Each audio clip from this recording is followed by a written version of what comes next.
Welcome to F007 Channel. Dukung terus F007 Channel dengan like, share, comment, and subscribe. Melanjutkan cerita berikutnya dari Battle Through the Heavens.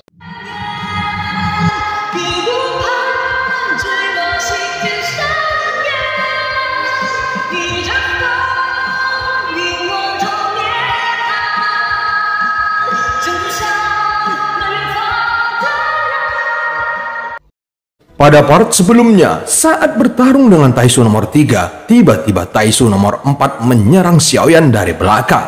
Dan di sisi lain, setelah membunuh 1000 pejuang Taisu, Dewa Kematian akhirnya kembali ke labu Dewa Bermata 9. Dan pada saat berikutnya, Xiaoyan akhirnya mengalahkan Taisu nomor 3 dan nomor 4. Namun saat dia akan mengambil armor Dewa palsunya, tiba-tiba muncul pasukan Taisu dari ujung. Menilai dari arah mereka, itu 100% ditujukan untuk dirinya sendiri. Apakah mereka mengejarku? Melihat ini, Xiaoyan tidak bisa menahan tawa masam. Bahkan jika dia melakukan kejahatan keji, dia tidak akan membiarkan mereka memobilisasi massa seperti ini. Namun setelah mengalahkan nomor 3 dan nomor 4, Taisu mengirimkan pasukan besar untuk mengepung dan menekannya, dan ini sama sekali tidak berbicara tentang seni bela diri. Xiaoyan memandang permaisuri. Meskipun Xiaoyan biasanya tidak memperhatikan permaisuri, dia bisa merasakan bahwa mata permaisuri hampir tertuju padanya. Dalam situasi ini, itu mungkin bukan sesuatu yang bisa dia tangani secara pribadi. Jadi Xiaoyan masih cukup jelas tentang situasinya. Karena reputasinya sudah tersebar, tidak masalah, dia masih harus meminta bantuan. Tetapi ketika dia melihat permaisuri, Xiaoyan menemukan bahwa permaisuri sepertinya tertidur dengan mata tertutup. Jelas, ini mungkin pura-pura tidur. Dan artinya sangat jelas, permaisuri berharap Xiaoyan akan menggunakan kemampuan miliknya sendiri untuk mengatasi krisis ini. Tepat ketika Xiaoyan bingung dan tidak tahu bagaimana menyelesaikan pertempuran ini, sebuah suara yang akrab terdengar di telinga Xiaoyan. "Mengapa? Apakah kamu takut?" Xiaoyan menoleh untuk melihat suara itu dan melihat 5 pedang terbang tergantung di atas kepala sosok di sampingnya, dan dia memegang 1 pedang dengan noda darah di atasnya.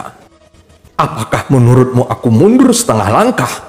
Xiaoyan berkata dengan acuh tak acuh, dan orang yang sedang berbicara dengannya saat ini adalah Jian Xiangyang yang telah bergabung di medan perang. "Kalau begitu, ayo pergi," kata Jian Xiangyang, berbalik dan hendak pergi. Xiaoyan buru-buru meminta maaf dan berteriak kepada Jian Xiangyang. Meskipun keadaan saat ini dapat dipertahankan untuk sementara waktu, tetapi beban menggabungkan dewa asli dan avatar Yonghe pada saat yang sama masih terlalu berat untuknya, dan dia khawatir pertempuran itu tidak akan berakhir. Selain itu, kali ini Taisu mungkin sudah mengambil keputusan, jadi Xiaoyan tidak perlu memaksakan diri dalam situasi ini, dan dia butuh bantuan. Dan di belakang Jian Xiangyang, semakin banyak pasukan berkobar yang berkumpul. Mata mereka penuh api perang menatap prajurit Taisu yang perkasa di kejauhan, dan tidak ada yang takut sama sekali. Pertempuran ini bukanlah ujian kecil untukmu. Jika kamu ingin membuat terobosan, kamu harus mengatasi beberapa kesulitan sendiri. Aku akan bergerak, tetapi kamu mungkin masih menghadapi situasi pengepungan. Jadi bersiaplah untuk pertempuran berdarah. Jian Xiangyang berhenti, dan dia masih memilih untuk membantu Xiaoyan. Tentu saja, daripada mengatakan bahwa dia memilih untuk membantu Xiaoyan, lebih baik mengatakan bahwa permaisuri sebenarnya memilih Xiaoyan, dan dia tidak melakukan apa-apa untuk membantu Xiaoyan. Meskipun Xiaoyan menunjukkan bakat yang cukup mengejutkan Jian Xiangyang, namun Jian Xiangyang benar-benar tidak dapat menerima bahwa begitu banyak pasukan berkobar harus berkorban untuk menemani Xiaoyan mewujudkan terobosannya. Jadi dia memilih untuk melakukannya sendiri. "Terima kasih, senior." Xiaoyan mengepalkan tinjunya. Dia memahami upaya telaten dari permaisuri. Merasakan dewa petarung alam leluhur dan mencari bintang kelahiran, Xiaoyan telah mencoba mencarinya, tetapi jelas bintang kelahiran itu tidak sesederhana itu. Sebaliknya, selama pertempuran, kekuatannya meningkat pesat melebihi harapan Xiaoyan. Semakin banyak pembuluh darah inti Guntur Void yang diaktifkan, dan kekuatan fisiknya juga akan meningkat secara gila-gilaan jika kekuatannya tidak dapat ditingkatkan dengan cepat. Bahkan jika memiliki avatar yang kuat, itu tidak akan membantu karena waktu penggabungan akan lebih singkat. Oleh karena itu, Xiaoyan harus mempersempit celah kekuatan antara dirinya dengan avatar. Baik nomor 3 dan nomor 4 mengambil kesempatan untuk mundur, dan kerumunan Taisu yang dipimpin oleh nomor 2 tiba dalam waktu yang singkat. Setelah tiba, mereka segera menyebar membentuk setengah lingkaran, mengepung Xiaoyan dan Jian Xiangyang. Nomor 2 mengangkat jarinya. Tidak ada pihak yang banyak bicara. Pertempuran sudah dekat. Sungguh tak terbayangkan. Aku datang ke sini untukmu. Kamu bisa menarik begitu banyak perhatian dari Taisu. Tahukah kamu kenapa? Jian Xiangyang memegang pedang panjang di tangannya, tapi dia tidak terburu-buru. Lihatlah armor dewa palsu di tubuhku. Bukankah alasannya sudah jelas? Xiaoyan juga acuh tak acuh. Auranya menyebar, tetapi tidak ada kepanikan di wajahnya. Aku khawatir itu bukan karena armor dewa palsu di tubuhmu, tapi armor dewa palsu di cincinmu, kata Jian Xiangyang. Meskipun Xiaoyan sudah menebak, tapi selama bertarung dia tidak memikirkannya baik-baik. Xiaoyan tiba-tiba mengangkat alisnya saat mendengar kata-kata itu dan langsung mengerti. Jadi apa maksud senior Jian Xiangyang mereka dibangkitkan dengan mengandalkan armor dewa palsu? Xiaoyan juga terkejut, dan baru kemudian dia mengerti mengapa mereka tiba-tiba membuat langkah besar melawannya. Bahkan meskipun dia mengalahkan nomor 3 dan nomor 4, tapi kali ini kemenangan atau kekalahan perang tidak ada pada mereka. Jadi tidak peduli apakah mereka menang atau kalah. Sebaliknya, Xiaoyan telah menyentuh garis bawah inti mereka dan tidak punya pilihan selain menyerang Xiaoyan. Jian Xiangyang mengangguk. Xiaoyan secara alami juga menemukan bahwa jumlah Taisu tidak berkurang sampai sekarang, dan kemunculan kembali nomor 3 sudah cukup untuk membuktikan bahwa Taisu memiliki kemampuan untuk membangkitkan kembali. Memikirkan hal ini, Xiaoyan ingat bahwa ketika dia menghadapi nomor 3, dia masih memperpanjang hidup nomor 3 dengan api yang tidak bisa padam. Tetapi seberkas cahaya malah membunuh nomor 3, dan satu-satunya hal yang diambil adalah armor dewa palsu di tubuhnya.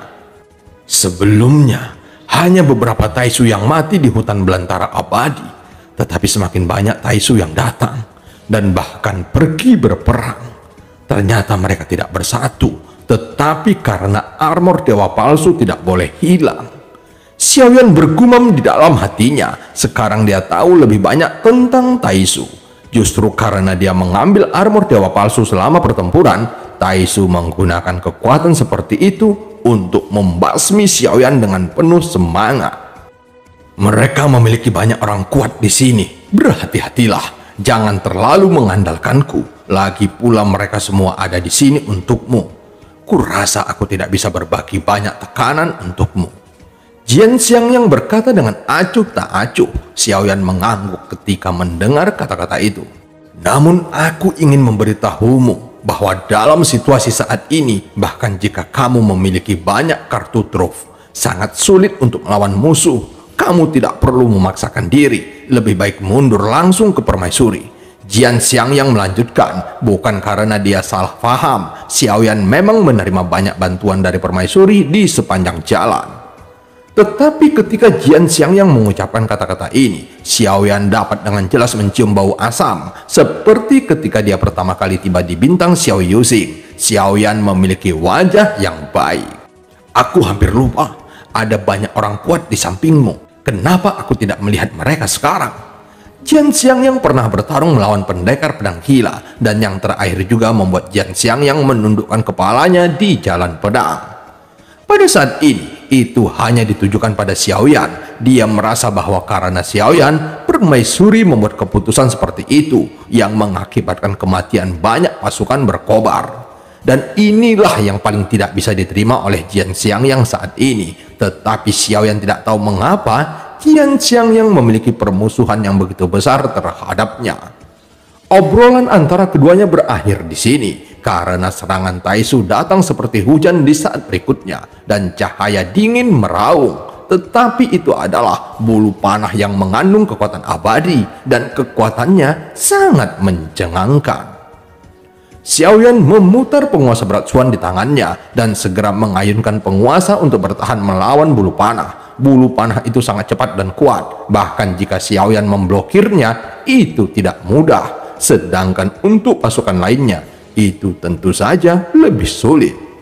Pada saat ini, semua kekuatan abadi dalam tubuh armor Dewa Palsu menyembur keluar tanpa pamrih, berubah menjadi lautan api dan guntur. Di bawah intensitas seperti itu, pembuluh darah inti guntur Void Xiaoyan terus terbuka, bergerak menuju 60. Ada total 108 pembuluh darah inti guntur Void.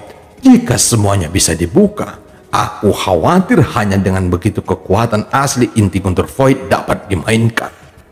Mata Xiaoyan penuh dengan niat bertarung. Menghadapi serangan yang luar biasa, dia tahu bahwa dia mungkin menghadapi serangan yang sangat tragis berikutnya. Dan Xiaoyan tidak merasakan perasaan krisis ini untuk waktu yang lama.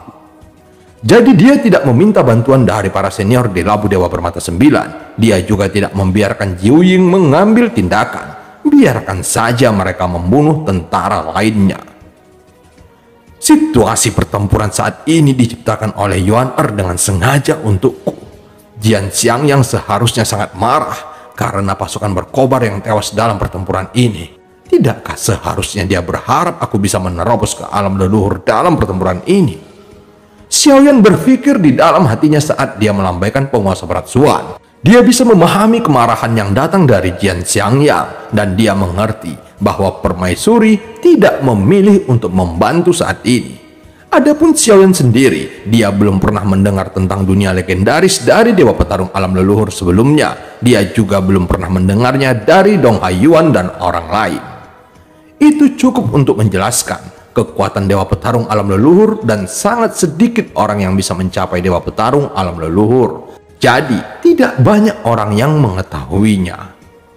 Tetapi bahkan pada saat ini, Xiaoyan masih bingung tentang ranah Dewa Petarung Alam Leluhur. Dan saat ini sumber energi dan bintang Xiaoyan telah menembus hingga 42 miliar. Yang mana bintang kelahiranku. Xiaoyan terus menggemakan apa yang permaisuri katakan dalam benaknya. Tetapi Xiaoyan tidak dapat menemukan jejak bintang kelahiran di lautan bintangnya. Dan energi sumber di tubuhnya sepertinya tidak terkendali. Artinya, bahkan jika Xiaoyan ingin berhenti sekarang sehingga energi sumbernya tidak lagi naik, dia tidak bisa melakukannya. Saat ini, dia telah memasuki keadaan gila, tetapi kegilaan itu bukanlah tubuhnya atau jiwanya, melainkan lautan bintangnya. Itu melonjak liar seperti mendidih, melahap dan menyerap semua energi sumber dan terus-menerus berubah menjadi lautan bintang energi sumber. Meskipun tidak sekuat kekuatan abadi, lautan bintang energi sumber yang kaya ini masih sangat menakutkan dengan latar belakang energi sumber 42 miliar setelah meledak. Kekuatannya tidak akan terbayangkan. Ayo serang bersama. Nomor 2 sudah dekat dengan Xiaoyan dan suaranya jatuh. Lebih dari selusin pejuang Taisu memiliki setidaknya 5 kristal merah di dada mereka. Mereka juga memegang senjata seperti pedang suci kota Sumi di tangan nomor 3. Kekuatan abadi yang kuat sudah cukup untuk menunjukkan bahwa casting senjata ini mengandung banyak emas yang bergetar. Jika tidak mungkin untuk mendukung keabadian yang begitu kuat. Tidak ada pihak yang melakukan percakapan yang berlebihan karena pertempuran semacam ini tidak membutuhkan omong kosong dan tujuan mereka sangat jelas. Taisu lainnya membersihkan pasukan berkobar di sekitarnya, memberi ruang bagi nomor 2 dan yang lainnya untuk menangkap Xiaoyan. Lebih dari selusin sosok bergegas keluar, menjarah langsung ke arah Xiaoyan. Serangan perkasa bergegas menuju Xiaoyan seperti membanjiri langit, dan pada saat ini sayap Valkyrie telah muncul di belakang Xiaoyan. Kecepatannya segera meningkat tajam dan dia terus menghindari serangan yang padat. Dan pada saat yang sama, penguasa berat Xuan di tangannya terus-menerus meledak dengan api dan guntur. Sungguh kekuatan abadi yang kuat. Di bawah serangan semacam ini, bahkan langkah ke-6 mungkin tidak dapat menahannya. Aku tidak tahu bagaimana dia bisa menyelesaikan krisis ini. Juji menyempitkan matanya sedikit. Dalam situasi di medan perang, Xiaoyan entah bagaimana menjadi pecundang dan dikepung oleh orang kuat seperti Taisu. Kecuali jika dia bisa memanggil pria perunggu tadi. Jika tidak,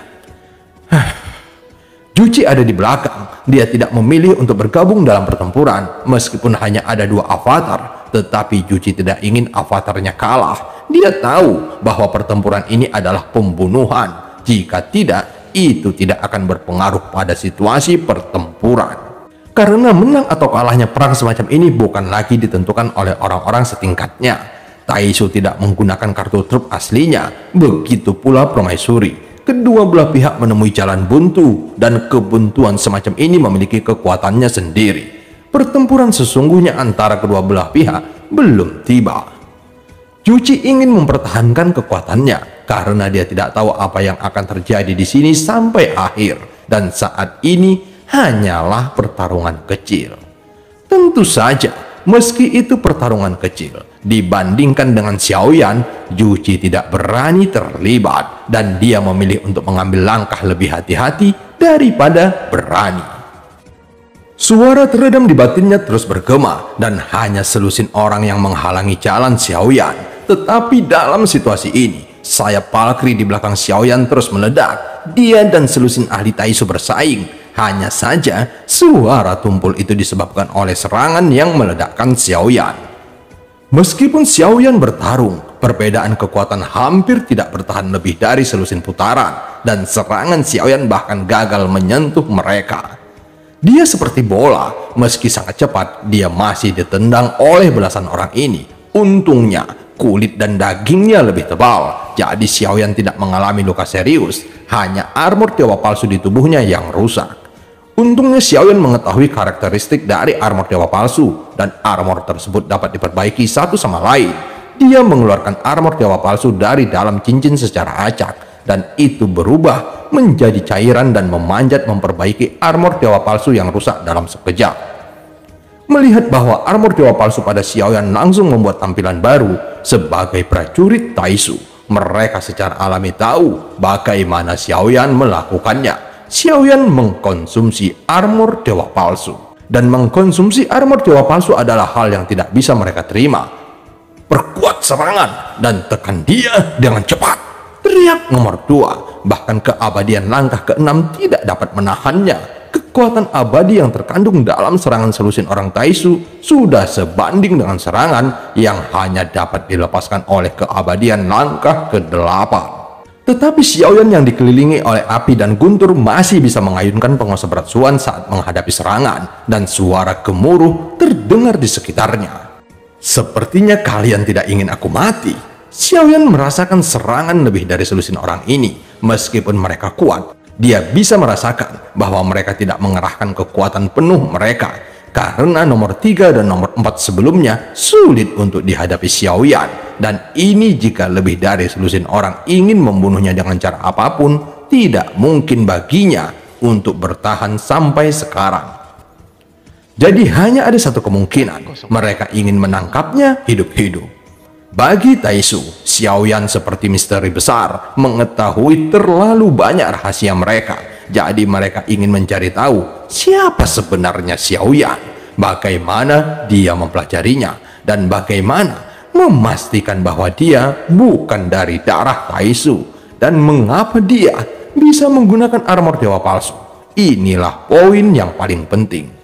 Tetapi semakin banyak selusin orang seperti ini, perlawanan Xiaoyan semakin sengit. Meskipun dia tidak dapat melarikan diri dari pengepungan mereka, selusin orang ini tidak dapat menekan Xiaoyan untuk sementara waktu, membuat mereka terus berurusan dengannya. Armor dewa palsu di tubuhnya hampir hancur, tetapi pulih dengan cepat. Bagi Xiaoyan, itu tidak lebih dari mengkonsumsi armor dewa palsu.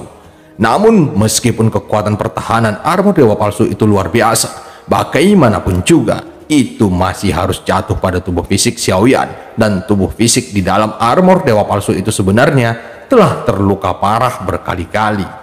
Hanya saja, luka berat semacam ini tidak fatal. Selama itu tidak cukup fatal, maka tidak akan membuat Xiaoyan kehilangan kemampuannya untuk bergerak. Tubuh abadi dewa asli dapat dikembalikan ke keadaan semula dalam beberapa tarikan nafas. Meskipun dia tidak bisa merasakan batas hidup dari avatar dewa asli, tetapi karena Xiaoyan sangat sering menggunakan avatar dewa asli, dia bisa merasakan bahwa vitalitas avatar dewa asli akan terus hilang seiring dengan pertempuran yang dilakukan. Energi dan darah adalah umur panjang dari avatar dewa asli. Jika aku dapat menerobos ke dewa petarung alam leluhur, mungkin aku dapat mencoba membuat avatar dewa asli menerobos ke bintang 4. Pikir Xiaoyan di dalam hatinya, tetapi dia juga tersenyum pahit. Serangan Xiaoyan lebih terlihat seperti hanya menggunakan kekuatan pribadinya, dan dia tidak memiliki kesempatan untuk mengalahkan pengepungan lebih dari selusin Taisu ini. Di bawah serangan lebih dari selusin orang, Xiaoyan akhirnya dihancurkan. Tidak terbayangkan bahwa Xiaoyan dapat bersaing dengan kekuatan abadi yang kuat lebih dari selusin orang, dan itu bahkan di luar dugaan Jian Xiangyang. Ikat dia! Lebih dari selusin Taisu bekerja sama. Setengah dari mereka menekan Xiaoyan, dan benang sutra merah muncul di tangan beberapa orang yang tersisa, dan mereka bergegas menuju Xiaoyan seperti ular berbisa. Benang sutra merah terbelah menjadi 2 di udara, kemudian dibagi menjadi 4, dan akhirnya berubah menjadi lebih dari selusin benang sutra merah, dan itu menyelimuti Xiaoyan dari segala arah. Benang sutra merah naik. Meskipun dia ingin melepaskan diri, dia menemukan bahwa benang sutra merah yang selembut rambut itu sangat kuat, dan dia tidak bisa melepaskan diri dengan kekuatannya sama sekali. Bahkan jika dia menembak ke belakang, itu tidak berguna. Ketika benang sutra merah menjerat semua anggota tubuh Xiaoyan, beberapa orang menarik dan mengendalikan Xiaoyan dalam sekejap. Benang sutra ditarik dengan keras, seperti 5 kuda memotong-motong mayat, dengan paksa merobek tubuh Xiaoyan menjadi font besar. Aku juga sangat penasaran denganmu, tapi aku ingin melihat bagaimana kamu melakukannya. Sosok nomor 2 mendatangi Xiaoyan, dan suaranya yang dingin terdengar dari balik topeng. Ambil! Nomor 2 tidak berani mengabaikannya, bahkan dia melambaikan tangannya, dan dia takut keadaan akan berubah jika dia mengambilnya kembali.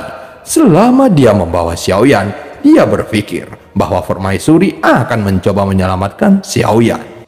Melihat ini, Jian Xiangyang tiba-tiba berhenti dan menatap permaisuri. Selama permaisuri mengangguk, dia akan pergi untuk menyelamatkan Xiaoyan tanpa ragu-ragu. Tetapi ketika dia menoleh untuk melihat permaisuri, dia menemukan bahwa mata permaisuri tertutup, seolah-olah dia tidak menonton pertempuran di sini. Jian Xiangyang sedikit mengerenyit, karena ketika dia berada di samping permaisuri, permaisuri tidak pernah melepaskan matanya dari Xiaoyan. Tetapi sekarang dia memilih untuk menutup matanya dan seolah-olah tidak melihat. Sebelum Jian Xiangyang dapat memikirkannya, tiba-tiba ada cahaya menyilaukan seperti nyala api yang meledak di depan matanya, tetapi dia tidak dapat mendengar suara ledakan apapun. Setelah cahaya putih, seolah-olah malam menelan siang hari, kegelapan menyelimutinya, dan ketika Jian Xiangyang sadar, dia menemukan dirinya dalam keadaan tanpa persepsi. Nafas bayan! Hanya ada satu suara yang samar-samar bergema di telinganya. Saat ini, Xiaoyan memilih untuk menggunakan kekuatan bayan. Meskipun armor dewa palsu kuat, pertahanannya terhadap bayan tidak kuat. Tetapi begitu nafas bayan digunakan, kekuatan bayan tidak akan pulih dalam waktu singkat. Kisaran yang dicakup oleh nafas bayan juga sangat luas, dengan Xiaoyan sebagai pusatnya. Gerakan semua orang stagnan, seolah-olah waktu terhenti. Kekuatan macam apa ini yang bisa mengendalikan begitu banyak orang? Mereka yang berada sedikit lebih jauh semuanya terkejut dengan pemandangan ini. Puluhan ribu orang menghentikan gerakan mereka, seolah-olah waktu telah berhenti. Dan ketika mereka menatap cahaya yang berkedip-kedip, bahkan dari kejauhan, mereka semua merasakan pemisahan antara jiwa dan tubuh mereka. Kebanyakan dari mereka memilih untuk menarik pandangan mereka dan tidak berani menatap. Sayang sekali, alam Suanyin tidak memiliki sumber kekuatan yang begitu kuat. Permaisuri perlahan membuka matanya yang indah saat ini, tersenyum manis dan menyesal. Sinar cahaya menghilang perlahan. Semua orang di Taisu terbangun dari kendali Bayan satu demi satu, dan tempat di mana Xiaoyan masih diselimuti api putih. Bahkan jika mereka menatap api, mereka akan merasakan jiwa mereka sedang ditarik. Hanya sosok di tengah yang samar-samar dapat dilihat dari cahaya putih panas yang menyilaukan. Dan bagi orang Taisu yang mengendalikan benang sutra merah, ketika mereka bangun, benang merah di tangan mereka tidak dapat lagi merasakan bayangan di sisi lain. Dari sini dapat dijelaskan bahwa Xiaoyan telah melepaskan diri dari belenggu mereka. Pada saat ini, Bayan masih terbakar dengan ganas, meledak dengan kekuatannya yang sangat dahsyat.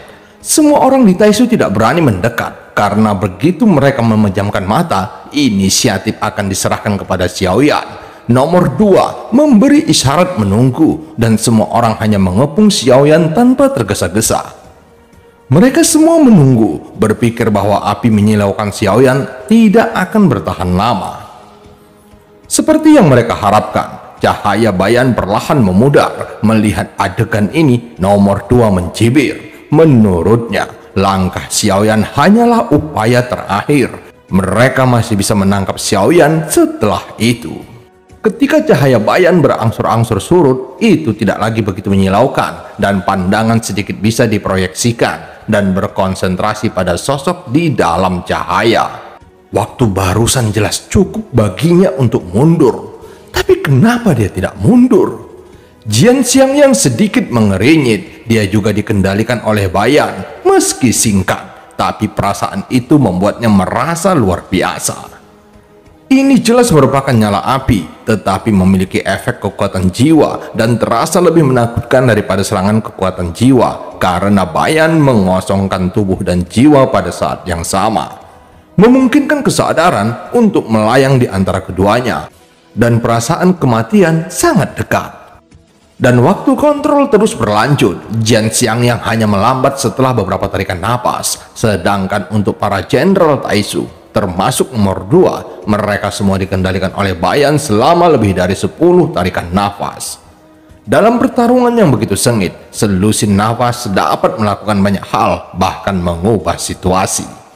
Tapi yang aneh adalah Xiaoyan tidak memilih untuk pergi, tetapi berhenti di tempat di bawah cahaya putih. Tidak ada yang tahu apa yang dilakukan Xiaoyan di sana, dan dia tidak bergerak. Mengapa rasanya ada firasat buruk? Jian Xiangyang memandang Xiaoyan dan tiba-tiba mencium bau busuk. Meskipun itu hanya perasaannya, dia selalu merasa bahwa Xiaoyan pasti melakukan sesuatu. Saat Jian Xiangyang berpikir di benaknya, transmisi suara dari Xiaoyan tiba-tiba muncul di benaknya. Senior, perintahkan semua orang di pasukan berkobar untuk segera meninggalkan tempat ini. Jian Xiangyang sedikit terkejut dengan suara Xiaoyan, tetapi metode yang ditunjukkan Xiaoyan tadi membuat Jian Xiangyang merasakan pencegahan yang terkandung di dalamnya. Bahkan jika perintah diberikan segera, pasukan berkobar di tengah pertempuran tidak mengerti mengapa mereka harus mundur. Tetapi meskipun pasukan berkobar biasanya terpencar, mereka semua setia pada hati mereka dan tidak ada yang menolak perintah tersebut. Setelah Jian Xiangyang memberi perintah, segera mereka seperti air pasang yang mundur tanpa henti. Taisu yang tercengang tertinggal, pertempuran sangat sengit, tetapi mereka mundur tiba-tiba. Yang paling penting adalah mundurnya sangat teratur, dan Taisu tidak mendapatkan perintah, jadi mereka tidak mengejarnya. Meskipun hanya ada lebih dari 1000 orang Taisu yang tersisa di daerah sekitarnya, Xiaoyan dikelilingi oleh lapisan dalam dan luar. Sinar cahaya perlahan menghilang dan secara bertahap tidak lagi menyilaukan. Taisu nomor 2 mengangkat tangannya dan semua orang segera berkumpul lagi. Itu hanya taktik. Aku akan menekannya. Kalian akan membatasinya. Suara nomor 2 menyebar dan semua orang mengangguk. Lebih dari selusin orang dari Taisu membentuk pengepungan dari segala penjuru dan masih berencana menggunakan metode sebelumnya untuk menangkap Xiaoyan hidup-hidup. Semua orang siap untuk pergi. Selama api putih pada Xiaoyan menghilang, sepertinya mereka akan menerkamnya seperti harimau. Sinar Payan akhirnya menghilang seiring berjalannya waktu, dan sosok Xiaoyan juga muncul di tatapan banyak mata, hanya untuk melihat Xiaoyan berdiri dengan tenang di udara. Melihat penampilannya, sepertinya tidak ada yang salah dengan itu. Dan film pun berakhir. Sampai ketemu di part selanjutnya.